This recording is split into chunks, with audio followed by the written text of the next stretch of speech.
This type of strategic thinking is really how you can avoid some of those other mistakes. The old saying of buy once, cry once. Welcome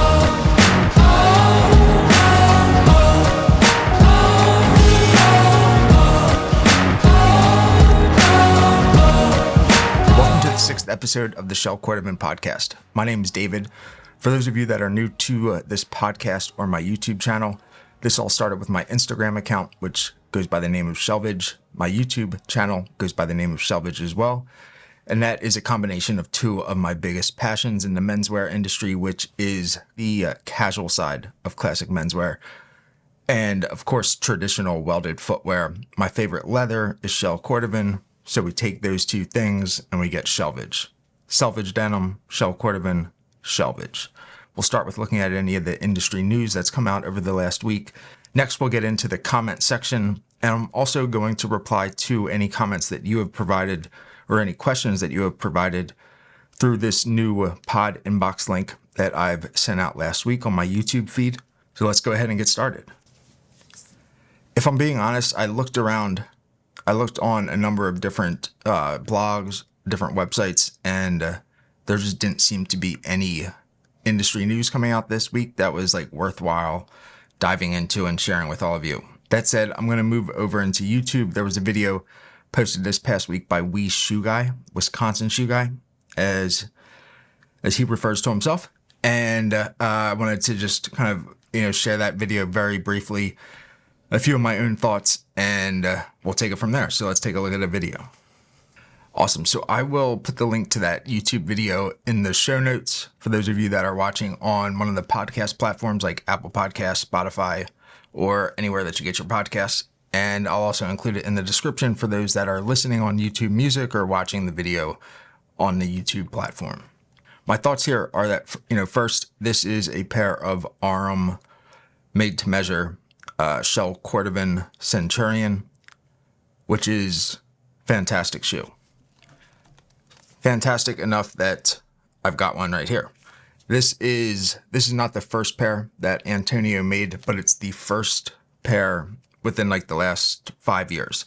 I think Antonio had made one or two pairs of Shell Cordovan Centurion, which is a pie crust split toe derby 4 or 5 years ago, but nothing since. And there are a number of reasons for that. Shell Cordovan is an extremely robust material, but it has a very low tensile strength, so it's a very difficult leather to work with when doing a skin stitch and a high angular stitch, both on the split toe here as well as along the apron.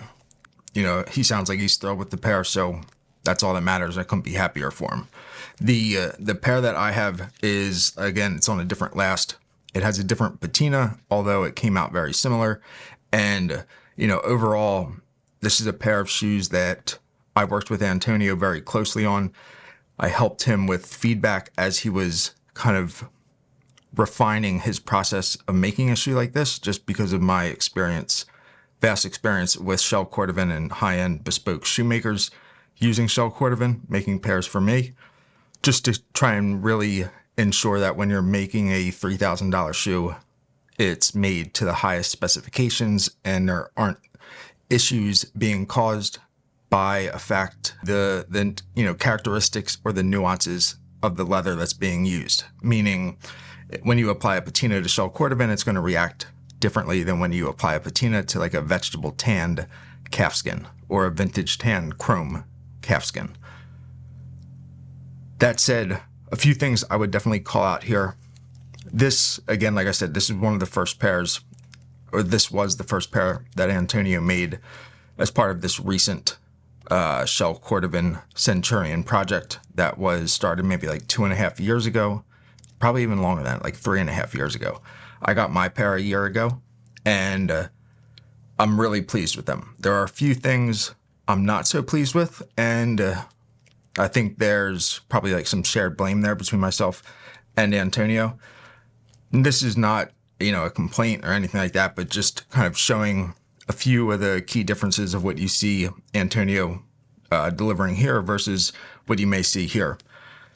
Firstly, it is, if you look around the upper mainly the vamp and the toe of this shoe, you're going to see a lot of dark marks on the shell as it's a translucent patina, and that's how Shell Cordovan always works. Is like the stain that you apply is always going to have a translucent nature to it, just because of how the shell is tanned. The fact that this is raw natural shell before he patinas it, and vegetable tan leather is very finicky when wet and going through the shoemaking process.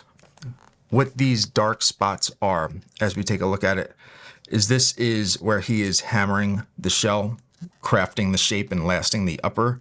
And as that shell is wet and he is wet hammering it to form and take the shape of the last, it's actually kind of like a permanent burnish that takes into the shell.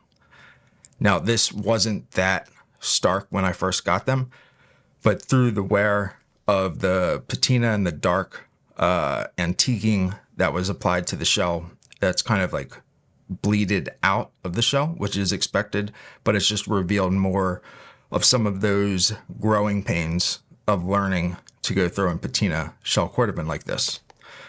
Another aspect of it is around the apron.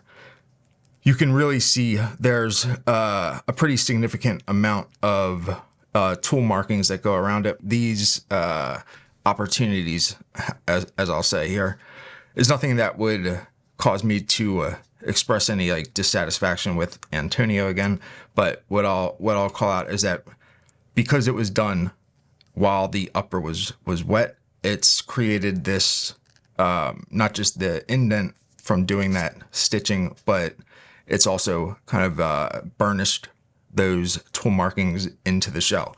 So it just really kind of like accentuates the tool markings a little more than I would have liked. And no matter how much I've tried to smooth it out using, an ebony tool or a deer bone, any of those leather working tools, it just doesn't seem to, remove any of that burnishing that was applied unintentionally during the upper making process.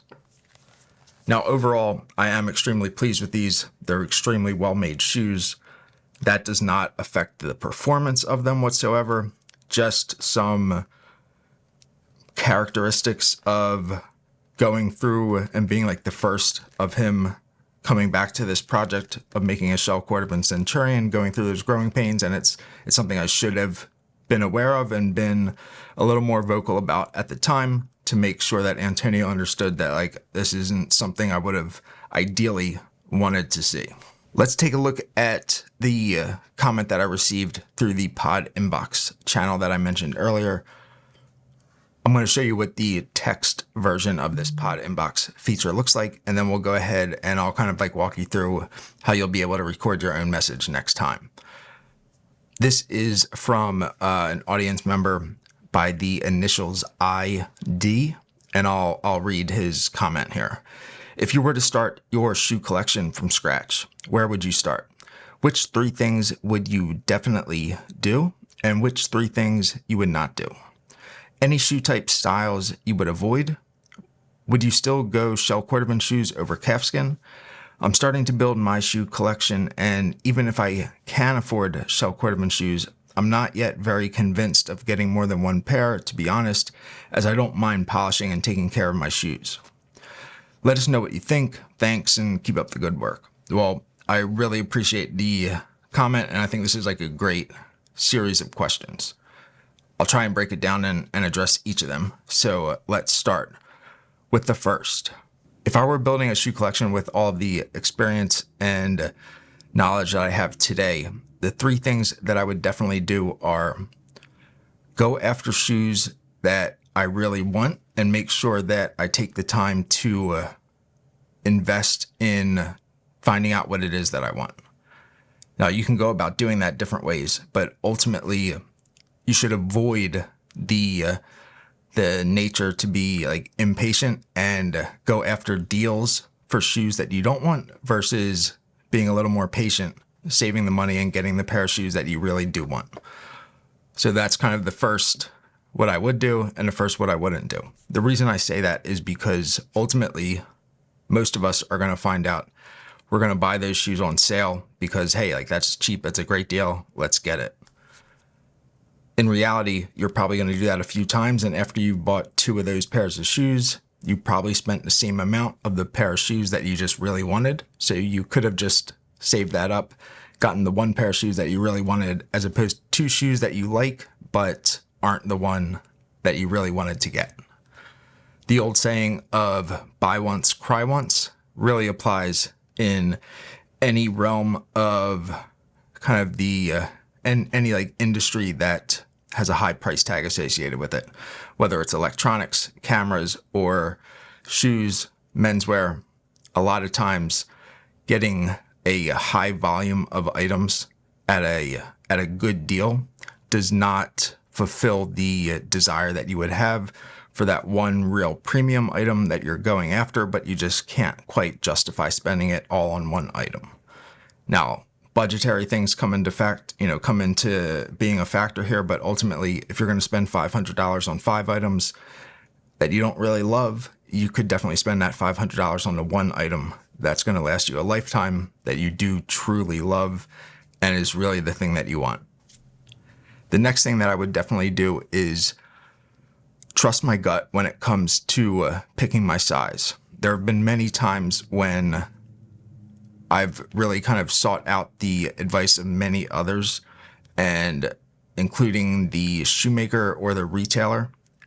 When I deferred to their judgment, it ended up not working out. I always felt more comfortable saying, all right, I'm going to defer to your judgment because you have more experience than I do at that time. And, logically, it made sense.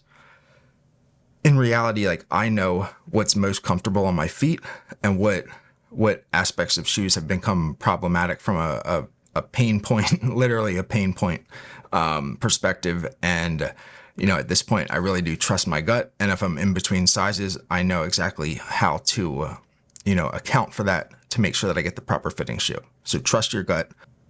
Moving into the second thing that I would not do is put all of my eggs in the basket of seeing what other people do for their sizing. Everybody always sizes down a half for the Barry last at Alden.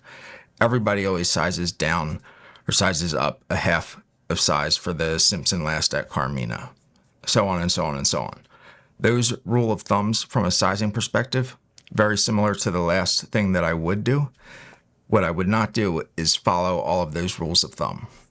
Again, those are starting points, just like the Brannock device is a starting point.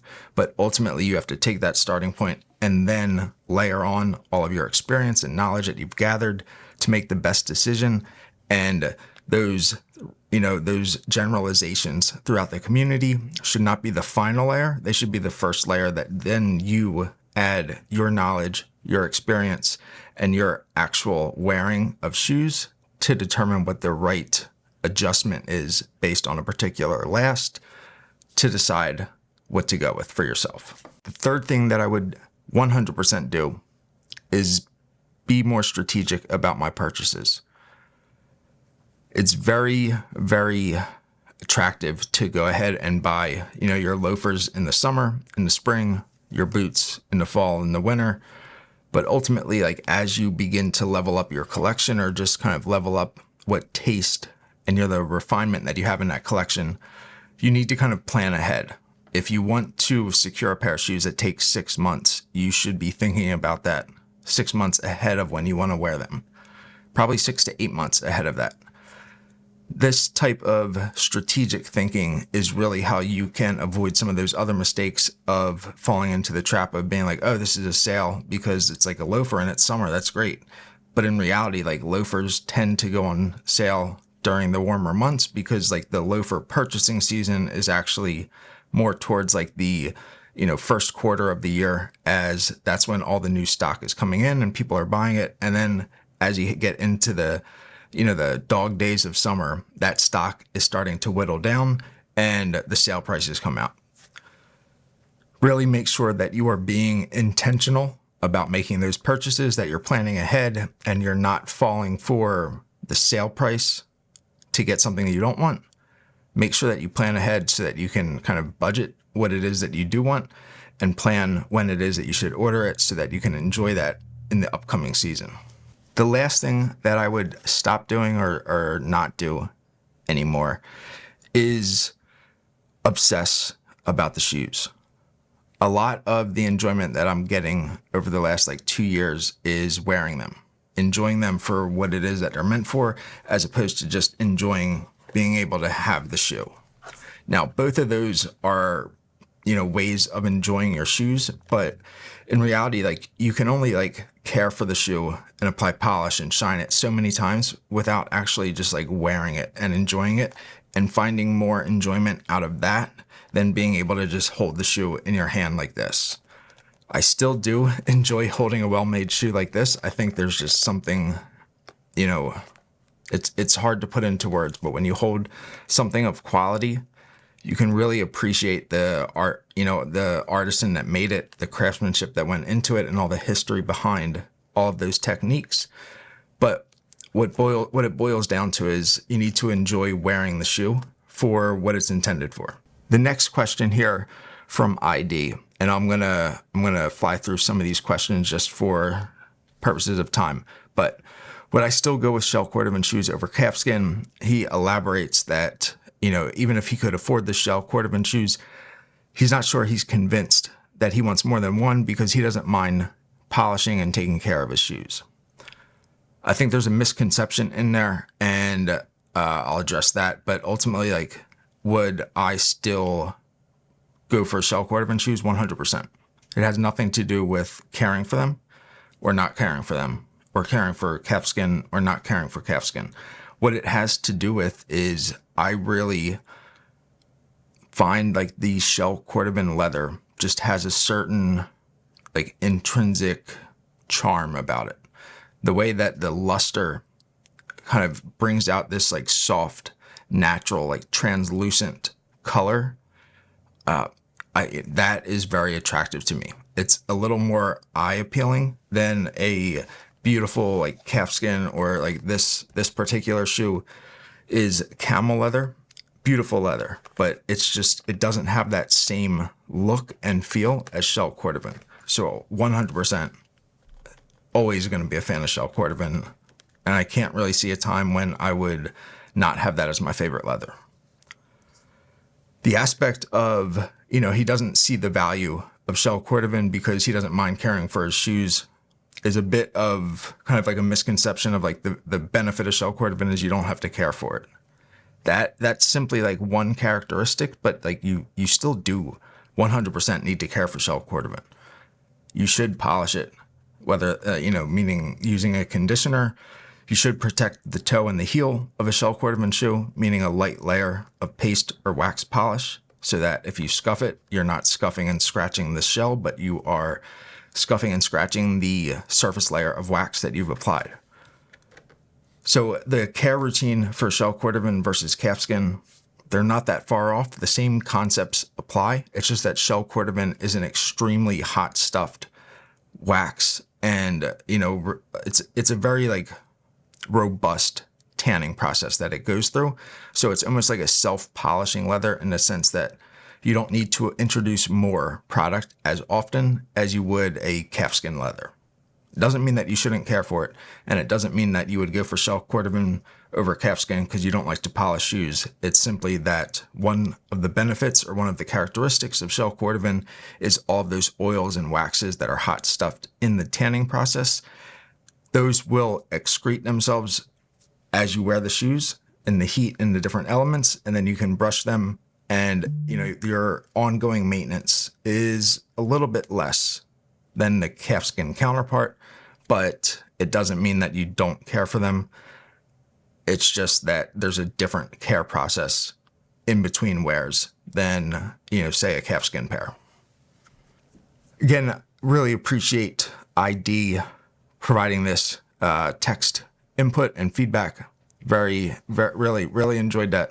And let's take a quick look at the actual process if any of you would like to share a comment for next week's episode. So if we take a look here, I'm going to visit my YouTube channel here, and I'll show you where the link is currently available. So if you go to, youtube.com/Untitled youtube.com/shelvage. You'll come to my YouTube channel. If you go to the community page, the most recent post has a link in it. You click on that link, you come right here. You can either do a text one, or you can hit the record button, allow access to your microphone, and record a voice mail or a voice question. Would really appreciate anybody that can take the time to do that, and I would love to answer those questions or just reply to any comments or feedback that you may have. Let's get into the comment section. The first comment is on the most recent video I did about how to shine hatch grain leather shoes. Let's take a look at this comment, and this is from Dr. Zoss 844. I'm pretty sure that I butchered that name, but I apologize. Thank you for the comment. Let's take a look at it. I have a pair of Carmina boots in pebble grain. I love the boots, but whenever I condition them, I get dried product reimagining in the valleys, and it shows white and is really stubborn at coming out. Even with a stiff pig bristle brush. Any suggestions? Have you experienced this? I'm thinking maybe 15 minutes in the sun to soften it and then hit it again with the brush. Again, appreciate this comment. Let me expand a bit. So my reply here simply was, what are you conditioning them with? That's an important factor because that'll help me as the person that you asked, have an educated and informed response that I can provide. Now, when it comes to what he is talking about, one second. When we look at the peccary leather and the texture that it has, it's a bit different than the hatch grain leather, but ultimately what he's saying is that in the crevices of the natural texture or the embossed texture on hatch grain, the product that he's applying is drying and is creating these like white accumulations in those kind of valleys of the texture. Now, it's important to know like what the product is that he's using, but there are a few things that could cause this, and without knowing the product, I'll stick to just like the few potential issues that could be happening here. The first is like just too much product is being applied. When you apply too much product to a leather, it's going to kind of like find its ways into those lower volume areas of the leather, and it's going to kind of sit in there. And as you brush the leather off, that'll kind of continue to recede down further into those valleys. The other potential situation that's happening here is just the product that's being used is not a premium leather product from a standpoint of the ingredients and the ratios of solvent, conditioning oils, waxes. That ratio is off a bit, and the solvent isn't sufficient enough to evaporate all of that product. It kind of alludes back to the fact that like maybe it's an excessive amount of product that's being applied, but those are kind of the two things that come to mind as to like why that's happening. To get rid of that, very simple. Take a horsehair brush like Zoe. I'm holding up my SojiWorks horsehair brush for those of you that are just listening to the podcast, or you can take a pig bristle brush like Zoe if you have it and apply a little water. You could hear I was just tapping that on my water dispenser, and then brush. What that's going to do is water is a solvent. It's a different solvent than like alcohol and so on, but it's a solvent so that it's going to get into those different dried up areas that have the product in it. And then as you brush and as those areas soften up and become, wet again from the water, both the water is going to help evaporate some of that. And then the friction that you're building up with the brush and the water is going to get rid of all of that caked up conditioner, polish, whatever it may be that's accumulated there. Moving on to the next comment here. This is from eBay Labels 95.99. Special thanks to eBay Labels. He's been, he or she, I'm not sure which, but they have been commenting on a lot of videos, and I really appreciate the support and engagement from eBay Labels. The question or the comment is, you should consider a shelvage self-care kit. Now, this had the wheels turning a lot. Now, what kind of self-care are we talking about? I assume this is like a Shell Cordovan care kit, like leather conditioner, brushes, a cloth, etc. But, just me being, immature and just loving to kind of run with ideas to take them to the extreme. I'm thinking we could go from, some skincare, I'll stop. I'll stop with that before we get too carried away. But yeah, so it's a great idea. I am a huge supporter of Pure Polish products. I think that not only is their product the best when it comes to the user experience, the aroma that comes from it, and not just that it's a pleasing aroma, but it's better than the competitors that that they don't have a pleasing aroma or a neutral one, but they have an offensive aroma to them. And I get it, like it's the oils and the turpentine. It's not that they want it to be offensive, but the fact that they are using ingredients like that completely turns me off and kind of eliminates them from any consideration. Back to why I brought up Pure Polish products is that Andy, the owner and operator of Pure Polish products, is a good friend of mine that, we've met and interacted for a number of years, just being fellow community members. And, if him and I can kind of come up with an idea, or I can come up with an idea on my own, I think that's a fantastic idea. And I'll get it up and running this week. I'm just kidding. It won't be this week, but definitely something that I would love to pursue. I think it could add a lot of value, and Shell Cordovan is one of the most misunderstood leathers from a care perspective because of all of the misconceptions that are out there from all of the uninformed individuals putting them out there and kind of, not raising up falsehoods, but just raising up, kind of the old way of doing things, which can be good, can be bad. In this case, it's not bad. It's just not very effective and not really worthwhile continuing to teach like that way of doing things. The next comment is again from same gentleman, eBay Labels 95.99. So once again, huge thanks to this individual. And I think we're going to give eBay Labels 95.99 the Ashwin Award for the most questions and best questions of the episode. The comment here reads, and this is on the video, Who is Tread Heavily Shoes? The comment reads, it's nice that they sent you a pair. A percentage with your own checkout code would be awesome. I agree. It's a great idea.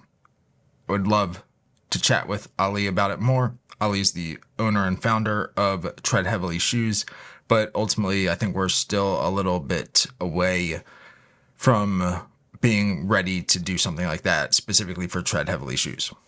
The final comment that we're going to take a look at here is from one of the earlier podcast episodes, and it's titled The Shelvage Podcast, Why Social Media Will Ruin Menswear. The comment is from user RX8UL5PK2T. I feel that people tend to dress down these days. Do you think there's a way of dressing down while keeping traditional footwear? I'll put my response that I commented back in the video here so that you can see. And essentially what I was saying is as long as we're not talking about sweatpants, the answer is yes. Me in particular, I am definitely more on the casual end of the menswear spectrum.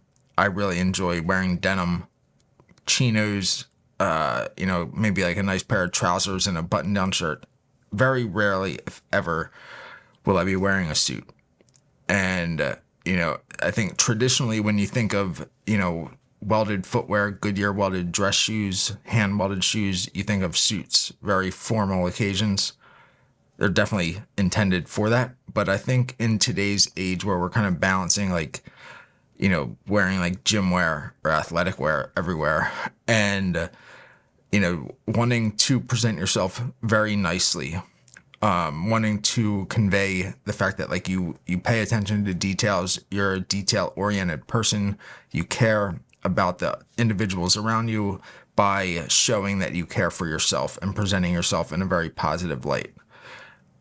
The way that I go about doing that is on the casual end of the spectrum. trousers and a button-down shirt, chinos and a button-down shirt, a t-shirt, a polo shirt, denim, and those same types of, combinations, because that's what I'm comfortable with. That's what fits in the environment that I'm in when I'm at work, when I'm working from home. And I truly enjoy wearing all of my shoes that you've seen on this channel in those settings. They also, of course, work in a more formal setting with a more formal outfit. But to answer the question, 100% yes. Just don't wear them with sweatpants, gym shorts, or on your way to a yoga class when you're wearing your leggings. When you wear leggings, make sure that you're only wearing service boots or engineer boots. I know Ashwin loves engineer boots, and so does every engineer that is out there. For what is my favorite part of every podcast, this is the rant. This rant's going to be a bit different in a few ways, but what I want to talk about is shoe care routines. I think it's often misunderstood. Not, there are no bad actors. Well, there are, but not in the realm of what I'm talking about. And I'm going to use two specific examples of shoe care routines where, people are just misguided in what it is that they want to accomplish and how they're going about doing it. Those two routines are going to be attaining like a mirror shine or a high shine, as well as conditioning a leather or applying a cream polish to a leather. When we think about applying a cream polish or a conditioner to a leather, the main purpose of that is to hydrate the leather, reintroduce like very, very minimal pigments. It's not going to recolor the leather. It's just going to, add a bit of pigment back. So that way, if the leather is dried out, not only are you, reintroducing the nutrients, but you're also just kind of rejuvenating the look of that leather through using the pigmented cream polish. One of the key benefits of doing that is ensuring that the product has had time to dry, not on the leather, but in the leather. Because if it's just drying on the leather, as soon as you buff it off or as soon as it gets rained on, the product is gone. The whole purpose of applying a cream polish or a conditioner is for that to get absorbed into the leather and for it to hydrate that leather, which was once a skin. Through doing that, the key step of everything is making sure that it's drying for the right amount of time. We're all impatient nowadays, and there's a tendency to try and figure out a hack to get around the drying period. The hack is there is no hack. You just have to let the cream polish, the conditioner dry. I'm not sure why it is that we're trying to hack a process that's just like time bound. It's like, it just doesn't make sense. The second is the mirror shine. Now, whether we're talking about using a product like this from Pure Polish Products, which is their high shine paste, it's hard to kind of get a shortcut through that. But the aspect with using this as an example is, there are many ways to do a mirror shine. There's not one right way, but there are definitely wrong ways of doing it. So what I'm going to do, I'm going to go ahead and cut over to just a very simple, like a very basic way of accomplishing this. And, this is something that can be applied to anything. The methodology and the approach is going to be the same whether you're using the Saphir product, the Pure Polish product, or any other product that is out there that's intended to get a mirror shine. You need to build a base layer. You need to make sure that you built that base layer on a clean, smooth, and prepared piece of the leather. So you don't want it to be covered in dirt and dust. It's just not going to turn out well. So I'm going to go ahead and show that process very quickly. But the takeaway here is that, if you get Saphir and then you want to try out Pure Polish products and you're like, this product doesn't work. It's not that the product doesn't work. It's that you have to slightly tweak your technique.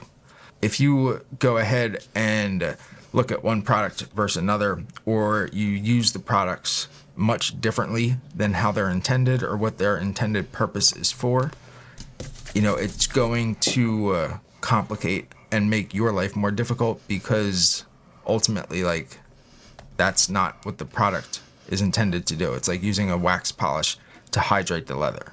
We're going to let that dry. I'm going to then take a clean cotton cloth right here, and through that, I'm going to use little dabs of water and buff that smooth. Once that is clear and smooth, I can either add another layer or I continue buffing until I get it to the level of luster and shine that I desire. Now, if you just apply it and then you start buffing with the water right away, your results are going to vary. They're probably not going to get as quick or as desirable a result than using the method that I've just, articulated and displayed using this product. That was definitely one of like the more, kind rants. Not really a rant directed at anybody kind of being a bad actor. More so just like, hey guys, let's not overcomplicate this thing. Let's just use the products as they're intended and stop trying to hack the drying process and complicate it or negate all the work that you just put in. Let's get serious. Just follow the simple instructions. You'll get the best results. For those of you that have stuck around this long, I really do appreciate it. It means a lot to me. Put a comment below. Let me know what your favorite shoe care product is, whether it's a high shine, a mirror shine, a cream polish, paste polish, a brush, like whatever it may be. Really curious what everybody enjoys most when it comes to their shoe care routine and their shoe care tools. When you comment that, that's how I'll know that you made it this far into the video, and I can prioritize getting back to your comments over anyone else's. If you're interested in listening to any of the other podcasts, I will put that link for the overall podcast in the show notes, and I'll link the podcast playlist up here over my left shoulder for those that are on YouTube and want to check that out. If you're interested in checking out that shoe care tutorial about how to high shine a pair of hatch grain leather shoes that will not be on my right side, that'll also be over my left shoulder. Thanks again, guys. I will see you soon.